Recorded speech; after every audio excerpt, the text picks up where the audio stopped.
Et c'est jeudi et on est ravis de le retrouver. Bonjour Walter. Comment ça va? Bonjour Cécile, bonjour à tous. Il fait planer le Écoutez, suspense. Ça va, moi ça va. Vous gardez le moral? Ah oui. Non mais je garde le moral, mais je pense que malheureusement c'est pas le cas pour tout le monde. Ça y est, l'humanité a atteint un point de non-retour en termes d'ennui. Je vais vous le prouver. Oui. Déjà on n'en peut plus. Tout le monde entier est en burn-out. On n'a rien à faire à part dormir. On passe de l'homo sapiens à l'homo sapiens. Parce que premier confinement, les gens ils ont fait quoi? Ils en ont profité pour se plonger dans des livres et du porno. Bon. Deuxième confinement, les gens ils en ont profité pour se plonger dans des séries et du porno. Et là, il n'y a plus de sortie après 18h, pas d'interaction sociale. Je vous laisse donc deviner dans quoi les gens se plongent. Et on ne peut pas leur en vouloir. On ne peut pas leur en vouloir, Cécile. Parce qu'ils n'ont plus de vie romantique. Ah ben c'est normal, pour rendre visite à quelqu'un. Il faut finir le boulot à 17h, ce qui concerne uniquement les profs de collège et les bibliothécaires. Et d'après les études, ce ne sont pas les deux catégories qui ont la sexualité la plus délirée. Si on finit de bosser à 17h, le temps de passer à... Non mais écoutez Patrick, je sais que vous prenez un air offusqué, c'est votre métier. Mais si on finit de bosser à 17h, le temps de passer pour acheter une bouteille de vin, d'aller chez la dame, de te déshabiller, de la déshabiller, il reste 1 minute pour faire l'amour. Et comme vous me le disiez Patrick hors antenne, moi il me faut au moins 15, voire 16 secondes de plus. On n'est pas des animaux, on n'est pas des animaux. Et c'est bien dommage d'ailleurs, parce que le seul moyen de sortir après 18h, c'est de promener son chien.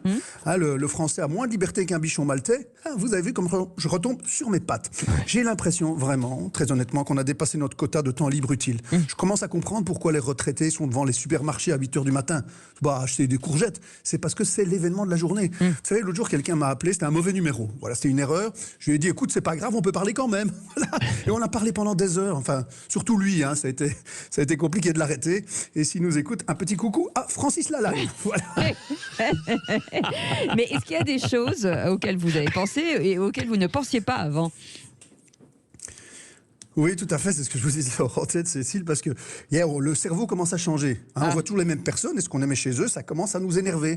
Par exemple, vous savez, les copains, vous trouvez ça mignon quand ils utilisent des petites expressions ringardes comme « à la tienne Étienne »,« allons-y, allons-y » ou « tu m'étonnes John ». Bon, moi, la dernière, c'est moi qui l'ai inventée, donc je peux supporter. Mais là, ça commence à devenir insupportable, surtout que mon cerveau, je ne sais pas vous, commence à fonctionner de façon étrange. Vous voyez toutes les questions paradoxales qu'on retrouve sur le net. Pourquoi les boîtes de pizza sont carrées alors que les pizzas sont rondes? Comment on passe des menottes à un mec qui a qu'un seul bras? Sur l'Arche de Noé, s'il y avait tous les animaux, il y avait aussi des termites, donc le bateau aurait dû couler, etc., etc. Je suis sûr que ce sont des observations qui ont été faites par des gens confinés.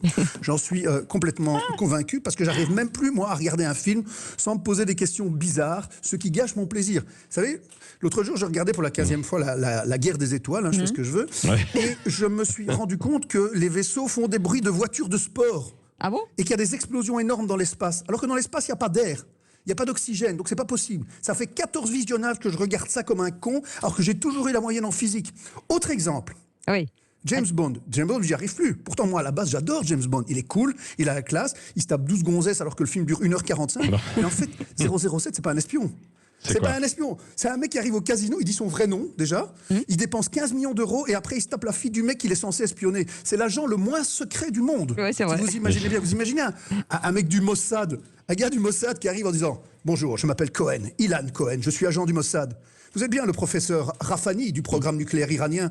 Enchanté, je suis venu pour vous assassiner. Vous préférez que je fasse dans la cuisine ou à côté du tapis? Non, ça marche pas. Non. » C'est vrai. Pour vous dire comme mon cerveau a du temps libre, pour vous dire que mon cerveau a du temps libre, hier j'écoutais la chanson Aimons-nous vivants. Vous vous souvenez de cette chanson? Aimons-nous vivants, n'attendons pas que les... Eh bien, je me suis rendu compte que le nom du chanteur, qui est François Valéry. François Valéry.